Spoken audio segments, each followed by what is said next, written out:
On this episode, we talk with a city councilor in North Vancouver, British Columbia. Then we learn about North Shore Safe Routes advocates. Finally, we visit an historic neighborhood of traditional Hanok houses in Seoul, South Korea. Stay tuned.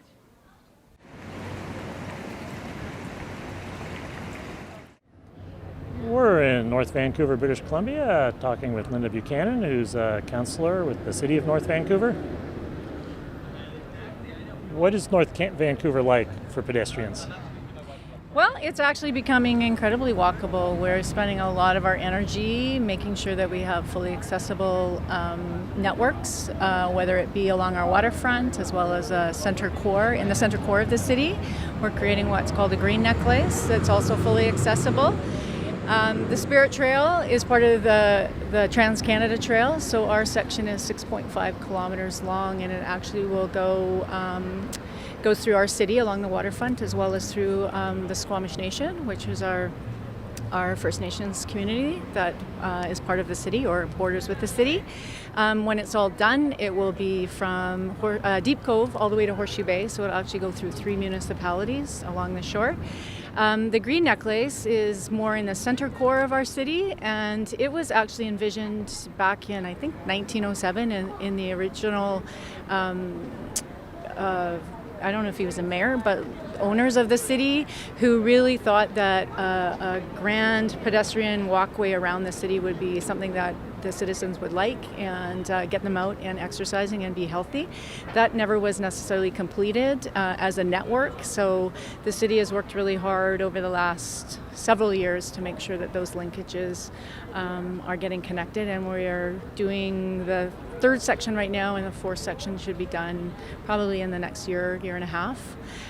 They are all connected. Once it's done, it will connect to the majority of our elementary schools and our high schools. So we're really spending a lot of time on safe routes to school as well, and making sure that kids are getting out and learning those lifestyles really early so that they continue to do it. It's something that we prioritize. We in our official community plan, we prioritize that we will become a vibrant, compact, walkable community. People can get to most of the things that they need to do in their daily lives within a 5 to 10 minute walk. What's been the history for walkability in North Vancouver? You had this effort at a green necklace over a century ago. Did you have the problems with automobile dominance half a century ago that a lot of places had? Well, I think for us, definitely it has gone in that direction. Not certainly to the extent I think you see when I go to some of the sessions where there's more of our American colleagues that are there. We certainly don't have that level, but we certainly have dominance on the car. For our city, it's always been sort of a priority to be more walkable. North Vancouver has 2 municipalities, the city, which I am part of, and then we have the district. And one very distinct difference between us is the fact that we actually have sidewalks in our community, whereas in the district there's a lot of their streets that don't have. It's considered more, I would consider it more a little bit more suburban to us, and more cul-de-sacs, and so they really didn't put a lot of sidewalks in, where in our city it's very much something that is a priority for us, and we always look to see where we can add them if they're not there. We're not perfect, but we will always add to the sidewalk grid as much as we possibly can. And you talked about safe routes to school, getting kids to walk to school. What else can you do to encourage children to get out and walk more and maybe bring their families with them? Well, one of the things that we've done in the city, so we have, it's a committee called CNV for Me, or it's a Child and Youth and Family Strategy, and one of it, again, because it's our vision to get kids out. By profession, I'm also a public health nurse, so it's very much what I do in my professional life is work with children and families and help them to establish really healthy lifestyle habits early in life. So one of the things that we did, and I'm a hockey mom as well, and I was at a tournament and I was at a restaurant, and you get the placemats that have a map of the city, and I thought, this is something that we could do to really encourage kids. So I brought it back, and the committee that we have really took it to heart. And what we did was we not only did a map, which then sort of circles the 5, the 10, the 15, 20-minute walk. We incorporated a search and find and incorporated educational things in it around our public art. We have an excellent public art program in the city. We have education about native and invasive plants, where to find certain parks, where they can find the fire hall, the police department, the library. So really it was a search and find to go out and see what you can explore. And it went home with every school-age child in the city of North Van, public and private schools, and really was an invite for them to get their families to go out and explore our city on foot, by bike, or by transit. And really, not only, it was for all children, but really for a lot of the children in our community, we have very mixed demographics and social, some lower income families, and don't always have the ability to go away in the summertime. So it was an opportunity for them as well to have something to do and be excited about where are we going to go tomorrow when we open up the map. What can we discover tomorrow in the city? So. Yeah, and we've had rave reviews. It's been really, really successful, and I think we'll be doing it again. We've had to do a couple print runs on it already. And is that is the key to getting the kids excited about it is sort of incorporating a little treasure hunt that they'll find the sculpture, they'll find the park, they'll find the whatever it is on the map, and not just, well, here's a map, go explore. Yeah, I think so. I think it's more, it's very interesting. I've done Jane's walks for the last several years in my community, and it typically brings out older adults. And I've done walks with them, and, people who've lived here for 50 years, and I take them through a park, because our staff have put together a page on our website called Hidden Gems in the City. And again, we're not very big. We're 50,000 people. I think we're 5 square kilometers, or I think 5 square kilometers. We're not a very big city, and yet people who've lived here, for 50 years were like, I never knew this park existed. So it was really about, sometimes we get a little stuck in our patterns of how we explore the city and go, okay, I need to go here, so I'm going to walk to this point, to that point. And this was really about getting people out and finding those secret little gem parks, or finding the mid-block connections. Our staff have done an amazing job of making the connectivity from the upper part of our city to the lower part through mid-block pathways. So again, lots of people don't know that they're there, and when they discover them, it's like a whole new experience, because it's landscaped. It's different than walking just down the main road. It's a totally different experience of exploring the city. So it's been good.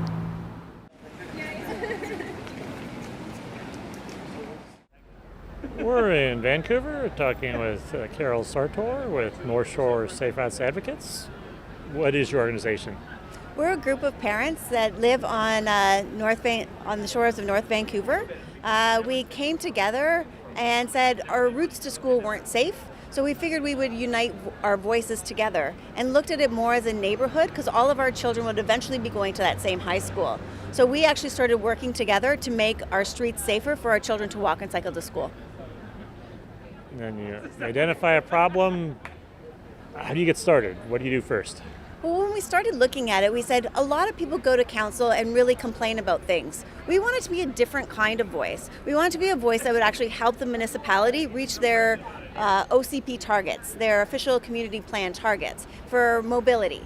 So we decided that we would put a list of things that we wanted corrected within our community, within infrastructure, but we would also look at our own schools and how do we increase active mode share within the school. So we took a two-prong approach and actually came to the council as helping them meet a need, and then they would then work with us.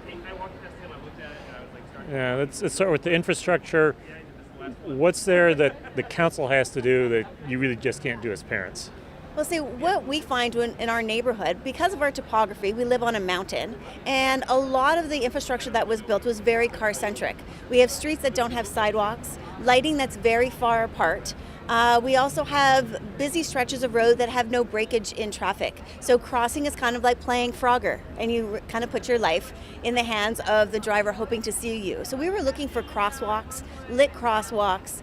We were looking for sidewalks as well as breakages in traffic to try and make it safer for children who don't really have that same spatial awareness of cars to make sure that they were able to cross the road independently, because that's the goal of a parent, is to raise your child so they can actually be a citizen on their own without me holding their hand all the way to university.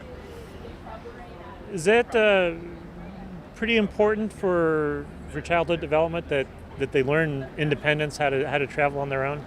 It's amazing when you talk to kids how when they have the opportunity to try something on their own without their parent hovering over them, how they feel empowered and how it builds that confidence in them. And we hear so much about children with that anxiety. Well, I think that anxiety sometimes is us parents putting that on our children, because I won't let them walk to their classroom without me.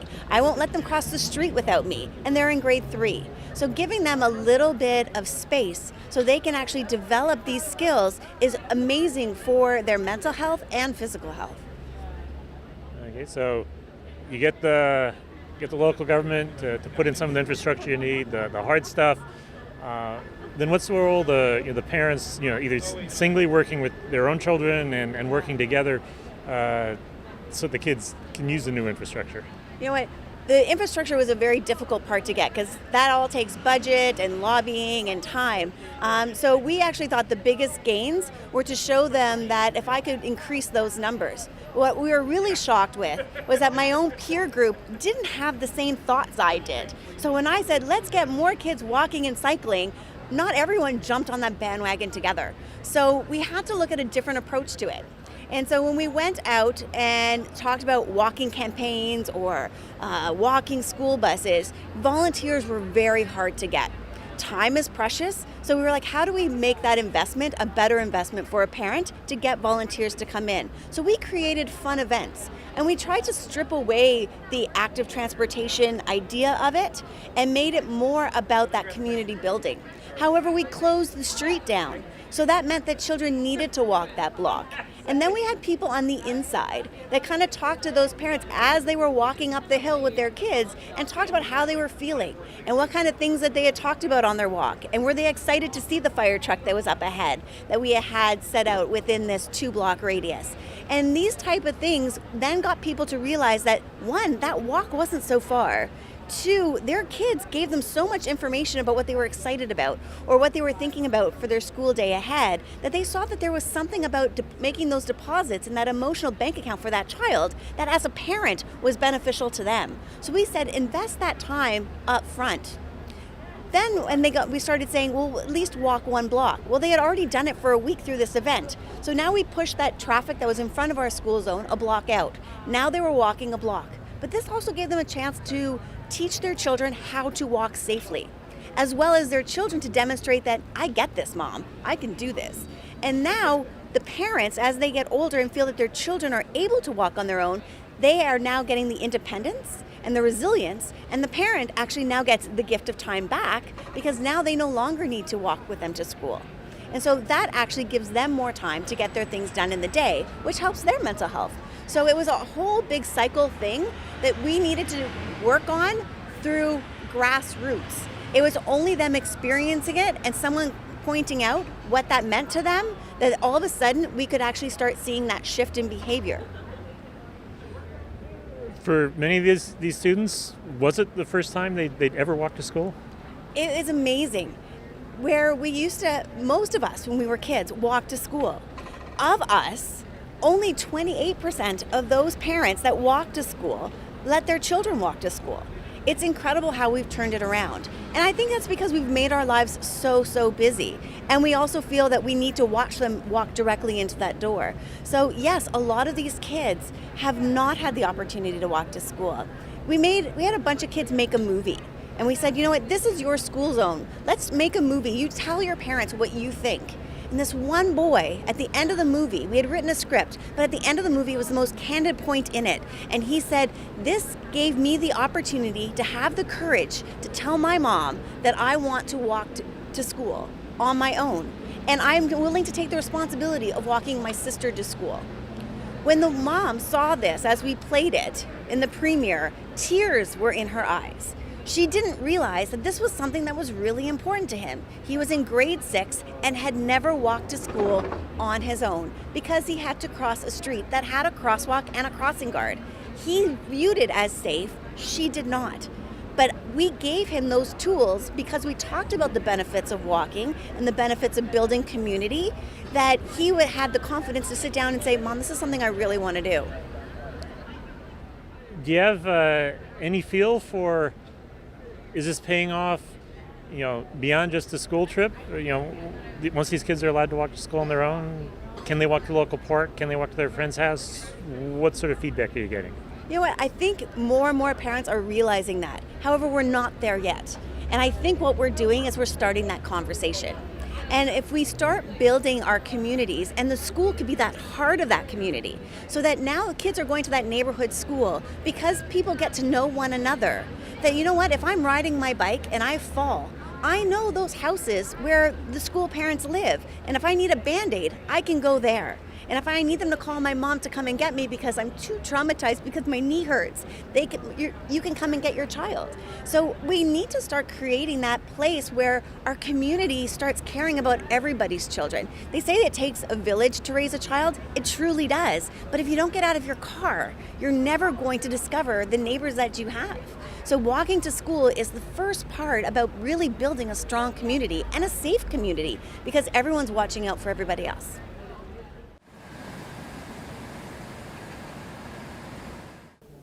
We're in Seoul, Korea, talking with David Kilburn.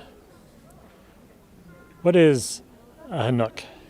A Hanok is a traditional Korean house. It's a form of housing that has been used in Korea for many centuries. It's evolved over a very long period of time. They're easy to recognize. They are single-story buildings built essentially of wood, mud, or maybe some brickwork. They have a heavy tiled roof. The roof has an attractive curve in it, and the eaves are upturned as well. The walls can be quite decorative, using stone and red-coloured bricks. And they're often built in a kind of horseshoe shape around a central courtyard, and also often built as two buildings. If you visit the countryside in Korea, a Hanok can be a very extensive building. In fact, it can be a compound with several buildings built more or less in this style. Urban Hanoks in Seoul and other cities were much smaller than this because the pressures on land use have always been more severe there. What's this neighborhood right behind us? This neighborhood is, in Korean, it's known as Gaya-dong, which means the place where beauty gathers. It was held to be the place in Korea that had the second best feng shui after the main Gyeongbok Palace. It was a district where noblemen, scholars, and people associated with the royal court used to live. It was a very exclusive district. Now it's heavily built up, but until the 1930s, it was forests, flowing rivers, rocky outcrops, a very natural mountain style of scenery that had not changed very much over the centuries. What's the significance of this neighborhood for Hanoks? This district was the last district in Seoul where you had a small enclave comprised entirely of traditional Hanoks. In other words, it was a time capsule of how Koreans used to live and work before the age of high-rise buildings and the consumer society had an impact.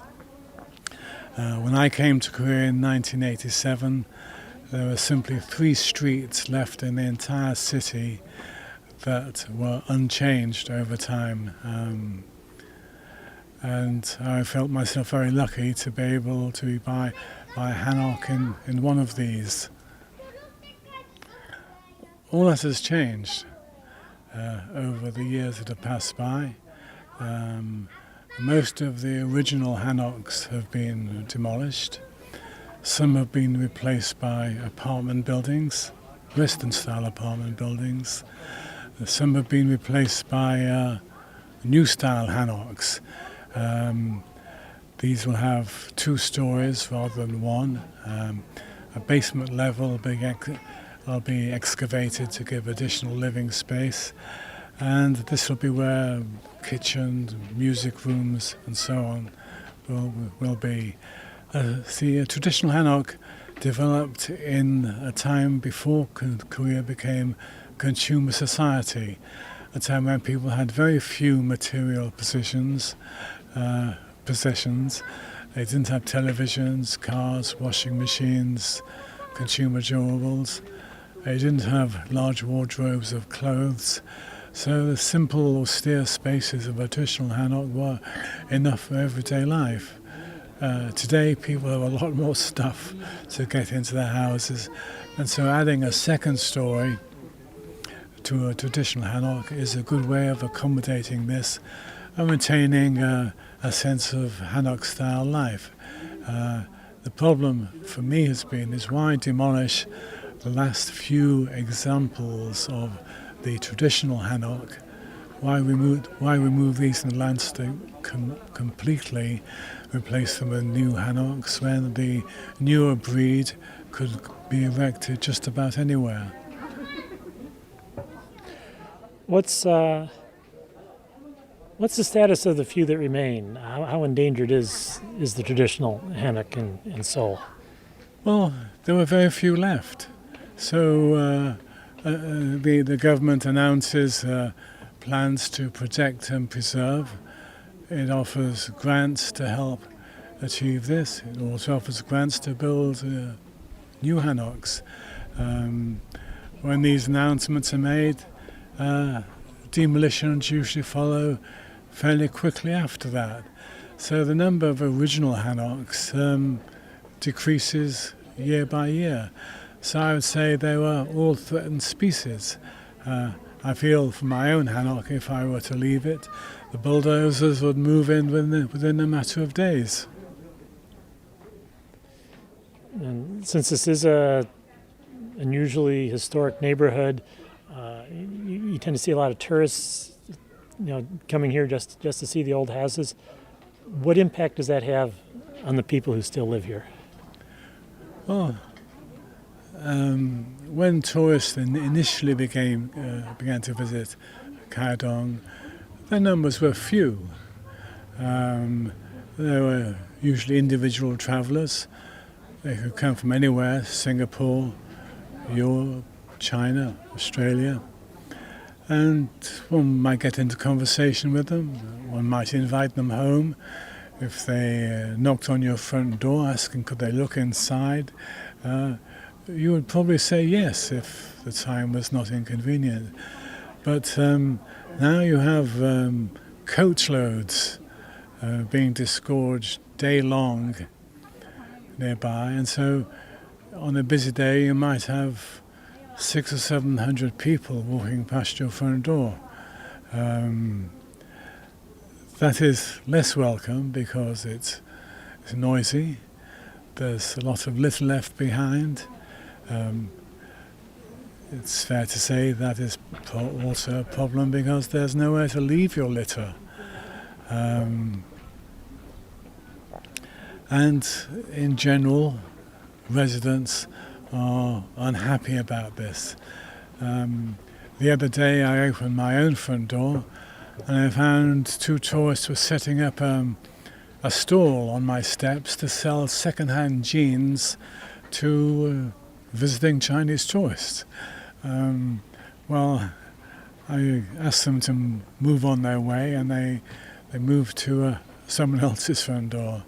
But that kind of intrusion into what was originally a very peaceful, quiet, urban lifestyle isn't welcome by anyone. And the streets here are the original width from when this area was developed. What happens when the people who live here start getting automobiles?